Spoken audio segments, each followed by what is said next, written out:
Hey, Pete, let's finish up our Gibbs free energy and call it a wrap on chapter 20. Wanted to come back and kind of look at this Gibbs free energy equation and just think about how we can use that to think about what's going on in the reaction or the kind of the chemical processes. Because if we know a little bit about our H and our S, we can start to think about what's going to happen in our different kind of types of chemical equations. And we've seen this before. Hold that thought. We'll come back, circle back around. We're really just adding tools to our toolbox. The good news is we could always math it, right? Get a number. If it's less than zero, if it's negative, it's spontaneous. If delta G is greater than zero, it's positive, it's non-spontaneous. So we can always math it. But if we can think about our sign connotations, we can actually start to do our calculations and kind of shortcut some of the mathematical operations. So let's take a look at what I mean by this. So if we're looking at a reaction, and it is a negative delta H. That means it's an exothermic reaction, positive change in entropy, right? So we're getting more disorderly. So I should go the same way you're looking, more disorderly, higher entropy, positive entropy. Well, that means that if you take a positive value and you multiply it by a negative T, that this whole second term is going to turn out to be negative, right? So this negative T delta S turns into negative because negative times a positive is a negative. And now when we combine our two values, we got this negative T delta S, we got this negative delta H, our delta G will always be negative. And so this is our spontaneous at all temperatures. It's always product favored. It's always going to go, delta G will always be negative, right? And so if we're thinking just about our types of chemical reactions, we can start to kind of shortcut, and because really we want to know, is it spontaneous or not? And so it's just another way to think about our reactions. Our second reaction type is if it's an endothermic reaction, so positive delta H. For a reaction that is getting more orderly or less entropy driven, well, if we take our negative T times a negative, well, that second term becomes a positive. This negative T delta S is going to be a positive value. Positive plus a positive is a positive delta G. These will be non-spontaneous at all temperatures. These will always be reactant favored as written. It'll always want to sit as its reactants and doesn't want to go. Just ain't gonna do it. And then we get into kind of the ones in the middle where it becomes a little bit temperature dependent, right? So here we're saying for an endothermic process, but has a positive increase in the disorder, more entropy, a negative T times a positive value is going to be a negative T delta S. So now it's going to depend on the magnitude here. We're going to say that these are going to be non-spontaneous at lower temperatures. Non-spontaneous at lower temperatures, because if we can get the temp to be big enough, the temperature becomes big enough, this negative value will be larger than the positive delta H value, and then it becomes spontaneous. So it's spontaneous at higher temps. If we were to flip it then, this is an exothermic reaction, but one that is losing its entropy, becoming more orderly. Well, then negative T times negative is a positive T delta S.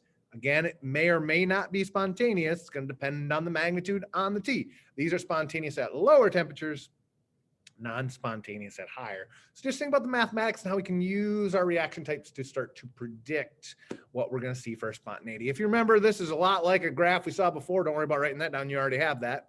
It's just kind of looking at the free energy and kind of pulling it all together. Cool. Our last piece to talk about is kind of our equilibrium and how that starts to affect our free energy. You knew it was coming back. You'd seen the formula. You knew there's another one here when we start to look at our free energy. Just a couple of reminders. Q is your reaction quotient. Throw back to our equilibrium. I know. I got like one slide. You'll be all right. This is your ratio of products over reactants, right? At any given point in time, at any molarity or atmospheric pressure. This is a snapshot, right? K is equilibrium. When K equals Q, we say that our reaction is at equilibrium. We're no longer seeing any measurable change. Just a couple definitions here.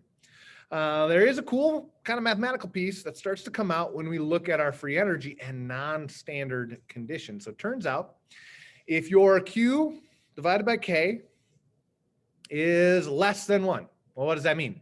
That means your Q is less than K, right? If your numerator is smaller than your denominator, then you get a decimal, right? And so that would mean that our reaction is not yet to equilibrium. We are proceeding to the right. The reason why we kind of do the ln, if we take the ln of this number, of this kind of reaction quotient over our equilibrium? Well, it comes out with a negative number. And that has the same directionality then as our free energy. So if you take the ln of this kind of fraction, you get a negative number. Well, if it's negative, then your delta G will also be negative. And we know delta G can tell us that it's spontaneous reaction as written. If we were to flip it then, if you had more products than reactants than you're supposed to at equilibrium, if Q divided by K is greater than 1, then the ln of that is going to be greater than 0. That means your delta G is greater than 0, and it is non-spontaneous. It's going to try to react back towards the reactants. And then we can do kind of our mathematical piece here. Remember that the not symbol here means your standard delta G, and that we can solve for in a multitude of ways, right? We can solve using the Gibbs free energy equation, using enthalpy and entropy. We can solve for it using our kind of state functions, change in those free energies of reactants, products minus reactants. So we can solve for this directly. Now we're saying what happens if we're not quite there yet, or if we're under non-standard conditions, right? We're not at 1 molar. We're not at 1 atmosphere. Well, it turns out it's a straight kind of tweak. It looks a lot like Henderson-Hasselbalch, which is crazy, right? It's going to be just added or tweaked by the value of RT, so universal gas constant times temp times the ln of Q, your reaction quotient. The key here is we are dealing with energies, right? So we need the R that deals with energy, the joules. So that 8.314 value is the R constant we want to use for this formula. But we can actually simplify it a little bit further, right? Because if we are at equilibrium, well, then delta G becomes 0. There's no free energy anymore once you're at equilibrium. And Q and K become equal.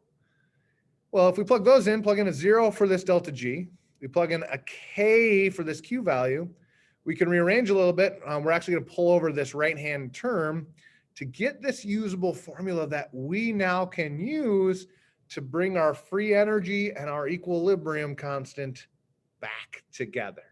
And so given this formula, we can actually start to plug in some values. We can solve then, if we know the free energy, we can solve for K, or vice versa. If we know the K, we can actually solve right for the free energy using that equilibrium constant, which is super handy. Again, temperature has to be in Kelvin. R would be the 8.314 value.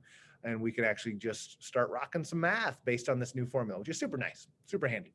Cool, come back. We'll be looking at some example problems. This is the last piece to be talking about for the unit. If you got questions, feel free to make a note of them and come on back and ask some questions. See you soon, guys.